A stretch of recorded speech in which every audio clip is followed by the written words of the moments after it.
नगर जिल्ह्यातील घोडेगाव येथे बाजाराच्या ठेक्याच्या वादातून झालेल्या गोळीबारात एकाचा मृत्यू तर एक जखमी झाल्याची धक्कादायक घटना समोर आली आहे। ही घटना सोनई येथे घडली असून परिसरात तणावाचे वातावरण निर्माण झाले आहे।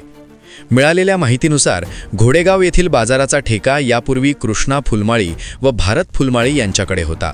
मात्र हा ठेका नितीन विलास शिरसाट, राव वांजोळी ता नेवासा यांनी आपल्या भावाचा निलेश शिरसाट व आनंद लोंढे यांच्या नावावर घेतल्याने संबंधितांमध्ये नाराजी निर्माण झाली होती। या कारणावरून काही महिन्यांपूर्वी नितीन शिरसाट यांच्या सासऱ्यांना ठेका सोडण्याबाबत धमकी देण्यात आल्याचीही माहिती समोर आली आहे। या पार्श्वभूमीवर 6 ते 7 जणांनी संगनमत करून नितीन शिरसाट यांच्यावर गोळीबार केल्याचा आरोप आहे। या हल्ल्यात नितीन शिरसाट यांचा मृत्यू झाला। दरम्यान गोळीबाराच्या वेळी गुलाब फुलमाळी यांच्या हातातील पिस्तुलातून सुटलेली गोळी सूरज फुलमाळी यालाही लागल्याने तो जखमी झाला आहे।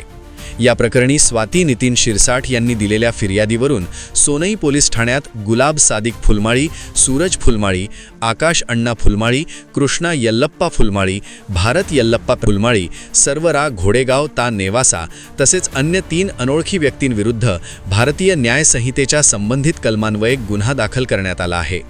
मृत नितीन विलास शिरसाट यांचा मृतदेह शवविच्छेदनासाठी पुरे येथे पाठविण्यात आला आहे। गावात कायदा व सुव्यवस्था अबाधित राखण्यासाठी वाढीव पोलीस बंदोबस्त तैनात करण्यात आला असून आरोपींच्या शोधासाठी विशेष तपास पथके रवाना करण्यात आली आहेत। या घटनेमुळे परिसरात भीती व तणावाचे वातावरण निर्माण झाले आहे।